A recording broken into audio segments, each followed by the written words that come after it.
His Excellency, Mr. Antonio Guterres, Secretary General of the United Nations, Her Excellency, Madame Annalena Baerbock, President of the United Nations General Assembly, His Excellency, Mr. Moses Abelian, Under-Secretary General for General Assembly and Management, Excellencies, Heads of States, Heads of Governments, distinguished delegates, ladies and gentlemen. It is indeed a great honor for me to stand in this august General Assembly Hall among leaders and representatives who represent almost all of humanity. We differ in race, religion, and nationality, yet we gather together today as one human family. We are here first and foremost as fellow human beings, each created equal, endowed with unalienable rights to life, liberty, and the pursuit of happiness. The words of the United Nations Declaration of Independence have inspired democratic movements across continents, including the French Revolution, the Russian Revolution, the Mexican Revolution, the Chinese Revolution, and Indonesia's own struggle and journey to freedom. It also gave birth to the Universal Declaration of Human Rights, adopted by the United Nations in 1948. All men are created equal was the creed that opened the way to unprecedented global prosperity and dignity. And yet, in our own era of scientific and technological triumphs, an era capable of ending hunger, poverty, and environmental ruin, we also continue to face today grave dangers, challenges, and uncertainties. Human folly, fueled by fear, racism, hatred, oppression, and apartheid, threatens our common future. My country knows this pain. For centuries, Indonesians lived under colonial domination, oppression, and slavery. We were treated less than dogs in our own homeland. We Indonesians know what it means to be denied justice and what it means to live in apartheid, to live in poverty, and to be denied equal opportunity. We also knew what solidarity can do in our struggle for independence, in our fight to overcome hunger, disease, and poverty. The United Nations stood with Indonesia and gave us vital assistance. Decisions made here based on human solidarity by the Security Council and this Assembly gave Indonesia independence, international legitimacy, opened doors, and supported our early development through the efforts of the United Nations Children Fund, the United Nations Food and Agriculture Organization, the FAO, the World Health Organization, and many, many other United Nations institutions. And because of that, Indonesia today stands on the cusp of shared prosperity and greater equality and dignity. Madam President, Excellencies, our world today is driven by conflict, injustice, and deepening uncertainty. Every day we witness suffering, genocide, and blatant disregard for international law and human decency. In the face of these challenges, we must not give up.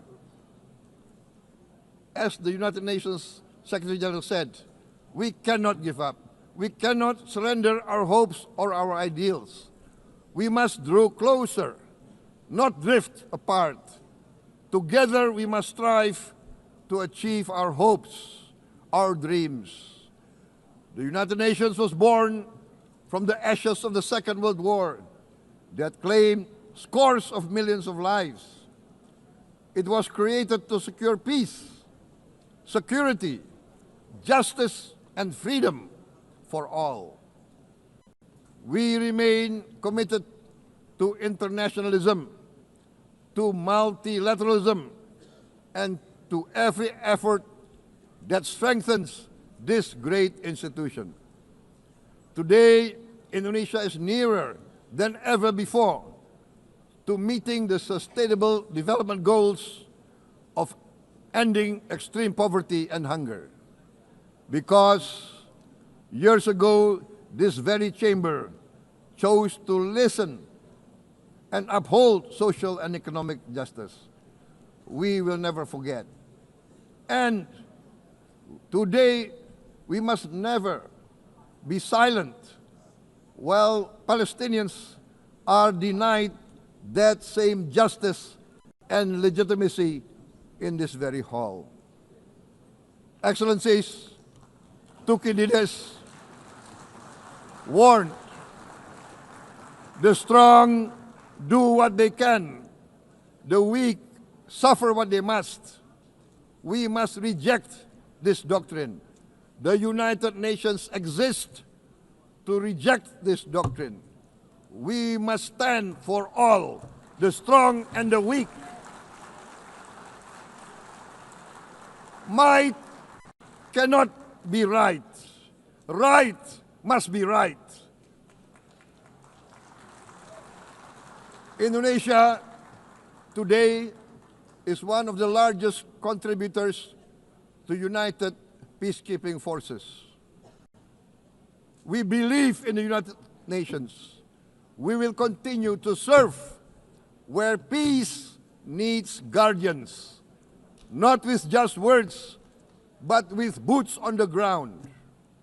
If and when the United Nations Security Council and this great assembly decide Indonesia is prepared to deploy 20,000 or even more of our sons and daughters to help secure peace in Gaza or elsewhere, in Ukraine, in Sudan, in Libya, everywhere when the peace needs to be enforced, peace needs to be guarded, we are ready. We will take our share of the burden, not only with our sons and daughters, we are also willing to contribute financially to support the great mission to achieve peace by the United Nations. Madam President, Excellencies, I propose to this Assembly a message of hope and optimism, grounded in action and execution.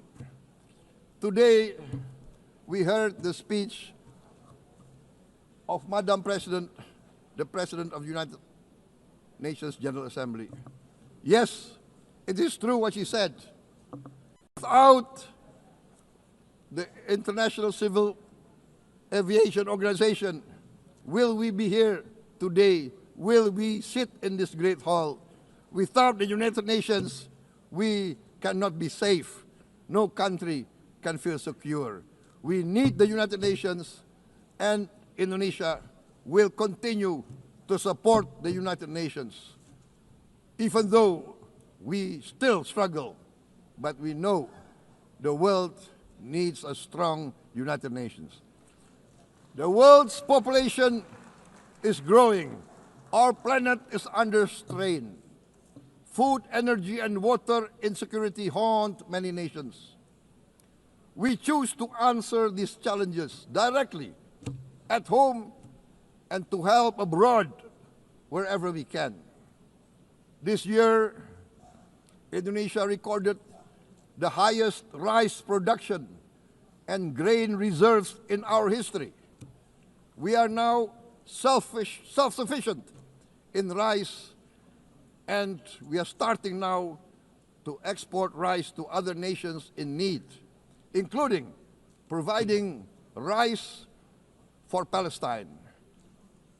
We are building resilient food supply chains, strengthening farmer productivity, investing in climate-smart agriculture to ensure food security for our children and for the children of the world. We are confident in a few years' time, Indonesia will be the granary of the world. As the world's largest island state, we testify before you that we are already experiencing the direct consequences of climate change, particularly the threat of rising sea levels. The sea level on the north coast of our capital city is increasing by 5 centimeters every year. Can you imagine in 10 years? Can you imagine in 20 years? For this, we are forced to build a giant seawall, 480 kilometers in length. It will take us maybe 20 years, but we have no choice. We have to start now. Therefore, we choose to confront climate change not by slogans, but by immediate steps. We are committed to meeting our 2015 Paris Agreement obligations. We aim to achieve net zero emission by 2060, and we are very confident we can achieve net zero emission much earlier. We aim to reforest more than 12 million hectares of degraded forest, to reduce forest degradation, to empower local communities with quality green jobs for the future. Indonesia is shifting decisively from fossil fuel-based development towards renewable-based development. From next year, most of our additional power generation capacity will come from renewables.